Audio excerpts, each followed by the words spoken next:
தென் சென்னை பாராளுமன்றத்துக்கு உட்பட்ட சைதை வாழ் வாக்காளர் பெருமக்களே, பெரியவர்களே, தாய்மார்களே, அன்பர்களே, நண்பர்களே, சகோதர சகோதரிகளே, இந்த பிரச்சார பயணத்தில் என்னுடன் மாலை முதல் பயணித்துக் கொண்டிருக்கின்ற என் அன்பு சகோதரர் மாவட்ட செயலாளர் விருகை VN ரவி அவர்களே, MM பாபு அவர்களே, சைதை பகுதி கழக செயலாளர் NS மோகன் அவர்களே, சோ கடும்பாடி செல்வநாயகம், சைதை சந்தோஷ் அவர்களே, ஞானமுத்து அவர்களே, பாஸ்கரன் அவர்களே, பாஸ்கர் அவர்களே, சுகுமார் அவர்களே, போர் ரவி அவர்களே, சீதாராம் அவர்களே, ஷேக் அலி அவர்களே, பேபி ராமகிருஷ்ணன் அவர்களே, காமராஜ் அவர்களே, MA மூர்த்தி அவர்களே, பாட்டாளி மக்களின் கட்சியின் சேர்ந்த சகாதேவன் அவர்களே, தேமுதிக இயக்கத்தை சார்ந்த VC அனந்தன் அவர்களே, பாரதிய ஜனதா கட்சியின் முன்னோடிகள் சுதாகர் அவர்களே, சீனிவாஸ் அவர்களே, வெங்கடேஷ் அவர்களே, தமிழ் மாநில காங்கிரசின் சைதை K மனோகரன் அவர்களே, என்னுடன் மாலை 5 மணி முதல் பயணித்துக் கொண்டிருக்கிற சமத்துவ சொந்தங்களாகிய எங்கள் இயக்கத்தின் பொருளாளர் ஏன் சுந்தரேசன் அவர்களே, துணை பொதுச் செயலாளர் சேவியர் அவர்களே, அரசியல் ஆலோசகர் ஜெயபிரகாஷ் அவர்களே, தலைமை செயலாளரும் மகளிரணி துணை மாநில மகளிரணி துணை செயலருமான சகோதரி பாகிரதி அவர்களே, மாவட்ட செயலாளர் பகுதியின் மாவட்ட செயலாளர் அன்பு சகோதரர் NRP ஆதித்தன் அவர்களே, பகுதி செயலாளர் ஆரோக்கிய கனி அவர்களே, 130வது வட்ட செயலாளர் அருள்ராஜ் அவர்களே, 140வது வட்ட செயலாளர் சுகுமார் அவர்களே, 142வது வட்ட செயலாளர் விஜய் அவர்களே, 170வது வட்ட செயலாளர் விக்கி அவர்களே, 171வது வட்ட செயலாளர் K பரமசிவன் அவர்களே, 172வது வட்ட செயலாளர் சந்துரு அவர்களே மற்றும் சமத்துவ சொந்தங்களே, இங்கு பெருவாரியாக எங்களுக்கு வரவேற்பு அளித்து உங்கள் ஆதரவையும் அன்பையும் நல்லதோர் ஆட்சி அமைவதற்காக இந்த மெகா கூட்டணி இணைந்திருக்கின்ற பாரதிய ஜனதா கட்சியை சார்ந்த அன்பு சகோதரர்களே, பாட்டாளி மக்கள் கட்சியை சார்ந்த முன்னோடிகளே, தேமுதிக, தமாக, புதிய நீதி கட்சி, புதிய தமிழகம், புரட்சி பாரதம், மூவேந்திர முன்னேற்ற கழகம், NR காங்கிரஸ் என்ற அனைத்து இயக்கத்திலிருந்து ஆதரவு தெரிவித்து கூட்டணியில் இருந்து 40 நமதே என்ற வெற்றி இலக்கை அடைவதற்காக உறுதுணையாக இணைந்திருக்கும் அன்பு சகோதரர்களே, பத்திரிகை சகோதரர்களே, தொலைக்காட்சி நண்பர்களே, புகைப்பட நிபுணர்களே, பத்திரிகை நண்பர்களே, செல்போன் பிரியர்களே, உங்கள் அனைவருக்கும் உங்கள் அன்பு கலந்த மாலை வணக்கத்தை தெரிவித்துக் கொள்கின்றேன்.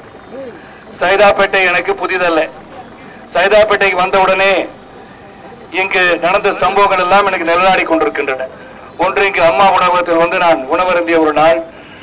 அது மட்டுமல்லாமல் சைதைக்கு வருகை தந்து இங்க ரயிலிலே ஏறி நுங்கம்பாக்கம் ரயில் நிலையத்தில் இறங்கி லயலா கல்லூரிக்கு சென்ற மாணவன் ஆக சைதை பகுதி எனக்கு மிகவும் தெரிந்த பகுதி, பழகிய பகுதி என்று சொல்வதில் நான் பெருமை கொள்கின்றேன்.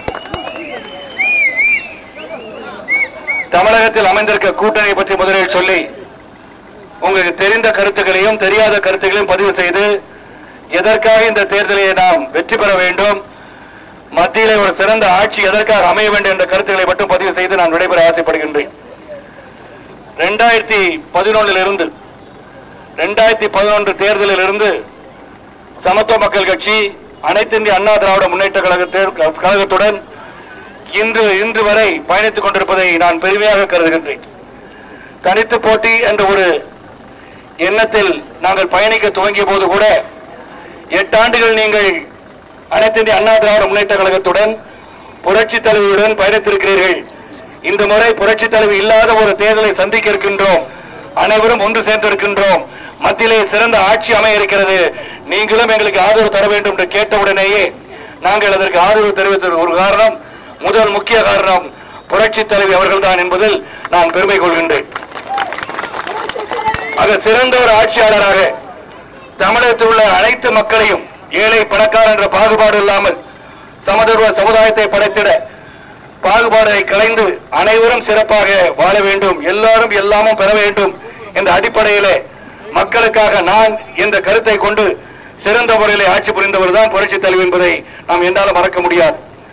அவர்கள் விட்டு சென்ற பணியை அன்பு அண்ணன் நமது முதல்வர் எடப்பாடி பழனிசாமி அவர்கள் சிறந்த முறையிலே தலைவி இல்லாத ஒரு இயக்கத்தை சிறந்த முறையில் செயல்படுத்தி இன்று ஒரு மெகா கூட்டணி அமைத்திருக்கிறார் என்று சொன்னால் அது அனைத்து அண்ணா திராவிட முன்னேற்ற கழகத்துக்கு கிடைத்த முதல் வெற்றி என்றுதான் சொல்ல முடியும்.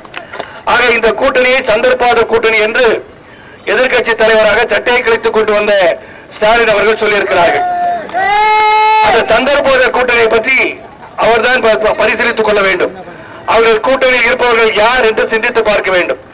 அந்த கூட்டணியில் வைகோ அவர்கள் ஈழத்தமிழர் பிரச்சனையின் போது ஸ்டாலின் அவர்களை பற்றி என்னவெல்லாம் பேசினார் என்பதை நீங்கள் இணையதளம் மூலமாக தெரிந்து கொள்ளலாம். ஆக சந்தர்ப்ப கூட்டணி என்னவென்று சொன்னால் நீங்கள் சந்தர்ப்பத்தை எதிர்பார்த்திருக்கின்ற ஒரு கூட்டணி. அதாவது ஒருவேளை காங்கிரஸ் மீண்டும் ஆட்சிப்பீடத்தில் கனவில் தான் நடக்கும், ஆட்சிப்பீடத்தில் அமர்கின்ற ஒரு நிலை உருவாகிவிட்டால் அங்கு மறுபடியும் அன்று கலைஞர் அவர்கள் சென்று அமர்ந்து அவருக்கு தேவைப்பட்ட மத்திய அமைச்சரை பதவியெல்லாம் வாங்கி வந்தார். அப்படிப்பட்ட பதவியை நாமும் வாங்கிவிடலாம் என்ற எண்ணத்திலே ஸ்டாலின் அவர்கள் பயணித்துக் கொண்டிருக்கிறார் என்று நினைக்கின்றேன். 2004 145 இடங்கள் காங்கிரஸ் வெற்றி பெற்றது. 2009 206 இடங்களில் காங்கிரஸ் வெற்றி பெற்றது. ஆனால் கூட்டணி ஆட்சி அமைத்து அனைவரும் நெருக்கடி கொடுக்கின்ற நிலைமை உருவாக்கி பேசாத ஒரு பாரத பிரதமரை உருவாக்கிய பெருமை காங்கிரஸ் கட்சி கொண்டு மன்மோகன் சிங் அவர்களை. ஆக அனைவரும் நெருக்கடி கொடுத்தார்கள். அவரவர்களுக்கு ஒரு அமைச்சரவை, ஆட்சியை சிறப்பாக நடக்க விடாமல் தீட்டுகின்ற திட்டமெல்லாம் மக்களுக்கு சென்றடையாமல் செய்தது யார்? அது காங்கிரஸ் ஆட்சி தான். ஆகவேதான் காங்கிரஸ் ஆட்சி மீண்டும் மத்தியிலே வரக்கூடாது என்ற எண்ணத்தில் தான் இந்த கூட்டணி மெகா கூட்டணி அமைந்திருக்கிறது என்று சொன்னால் அது மிகையாகாது. ஆக அந்த கூட்டணியில் நடந்த ஊழல்கள் பல. அதில் முக்கியமான ஊழல்கள் என்று சொன்னால், முக்கிய ஊழல் என்று சொன்னால் 2G ஸ்பெக்ட்ரம் ஊழல். இதனால் வரை நம்மால் மறக்க முடியாத ஒரு ஊழல். 1,76,000 கோடி. அதுதான் இங்க அது எதுக்காக இந்த பணம் அப்படின்னு சொல்லி பார்த்தா, ராகுல் காந்தி அவர்கள் அறிவித்திருக்கிறார்கள் 6,000 ரூபாய் கொடுக்கிறாங்க. வறுமை கோட்டுக்கு கீழ் உள்ளவர்களுக்கு 6,000 ரூபாய், 12 மாசத்திற்கு 72,000 ரூபாய். ஆக 5 கோடி மக்களுக்கு 3,60,000 கோடி ரூபாய் பணத்தை அவர்கள் செலவிட தயாராக இருக்கிறார்கள் என்று அவர்கள் தேர்தல் அறிக்கை கூறுகிறது. அது கல்வி, சுகாதாரம், விவசாயத்திற்காக மத்திய பட்ஜெட்டில் ஒதுக்குகின்ற நிதியை விட அதிகமாக இருக்கிறது. 5 கோடி மக்களுக்கு நீங்கள் 3,60,000 கோடி நீங்கள் கொடுக்க போகிறீர்கள் என்று சொன்னால் எங்கிருந்து கொடுக்க போகிறீர்கள்?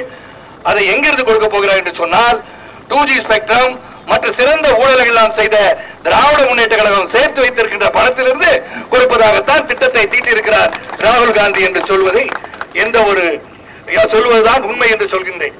ஆக சந்தர்ப்ப கூட்டணி என்று சொல்கிறார்.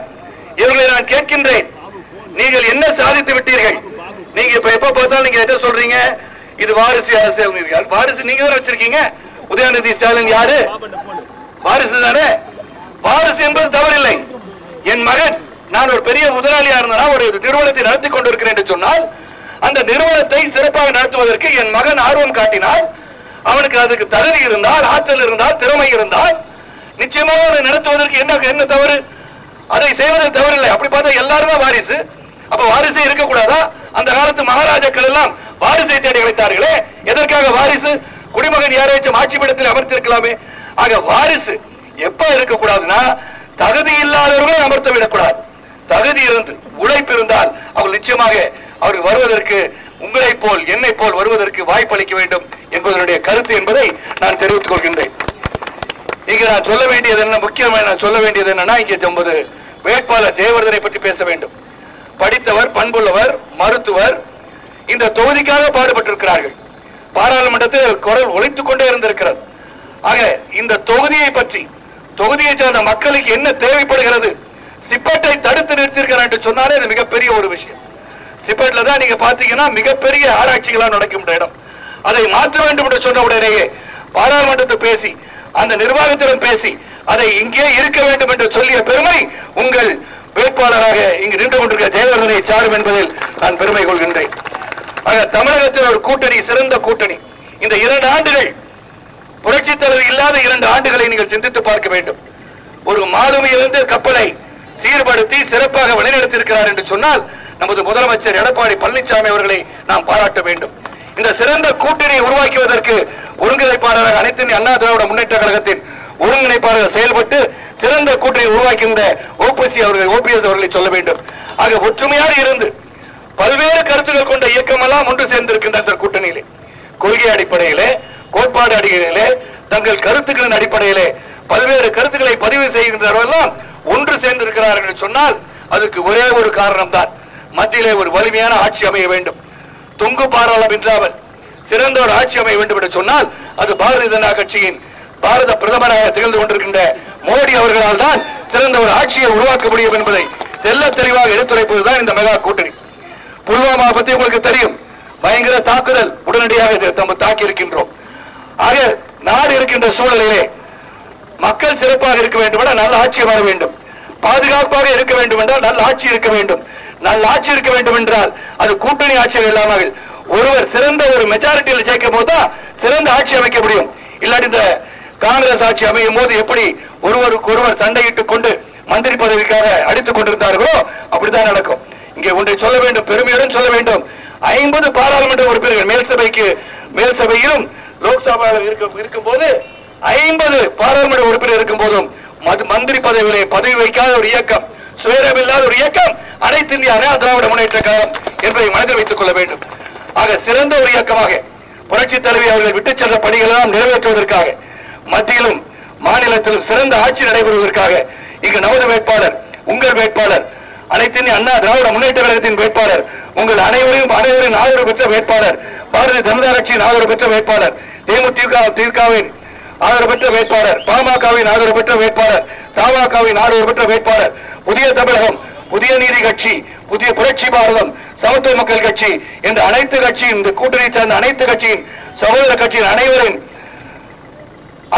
ஆதரவையும் பெற்ற நமது வேட்பாளர் ஜெயவர்தன் அவர்கள் படித்தவர், பண்புள்ளவர், சென்ற முறை கொடுத்த வாக்குறுதியை நிறைவேற்றி இருப்பவர், மேலும் அந்த நிறைவேற்ற பல வாக்குறுதியை கொடுத்த நிறைவேற்ற இருக்கிறது. நிச்சயமாக உங்களுக்காக உண்மையாக நேர்மையாக தொலைநோக்கு சிந்தனையுடன் உழைக்கக்கூடிய ஒரு நல்ல ஒரு வேட்பாளரை தான் அனைத்து அண்ணா திராவிட முன்னேற்ற கழகம் சுட்டிக்காட்டியிருக்கிறது. இவரை தான் புரட்சி தலைவி அவர்களும் சுட்டிக்காட்டிய வேட்பாளர். ஆக இரட்டை இலை சின்னத்தில் வாக்களித்து அமோக வெற்றி பெற செய்து எதிர்த்து நிற்பவர் அனைவரையும் டெபாசிட் இழக்க செய்யுமாறு தாழ்வுடன் கேட்டுக்கொண்டு பாதம் தொட்டு வணங்கி விடைபெறுகின்றேன். சிறந்த வரவேற்பை நல்கிய அனைத்து கட்சி சகோதரர்களுக்கும் சமத்துவ சொந்தங்களுக்கும் நன்றி கூறி, முக்கியமாக பத்திரிகை சகோதரர்களும் தொலைக்காட்சி நண்பர்களுக்கும் புகைப்பட நிபுணர்களுக்கும் செல்போன் பிரிவுகளுக்கும் நன்றி கூறி, சகோதர சகோதரிக்கும் நன்றி கூறி விடைபெறுகின்றேன். நன்றி, வணக்கம்.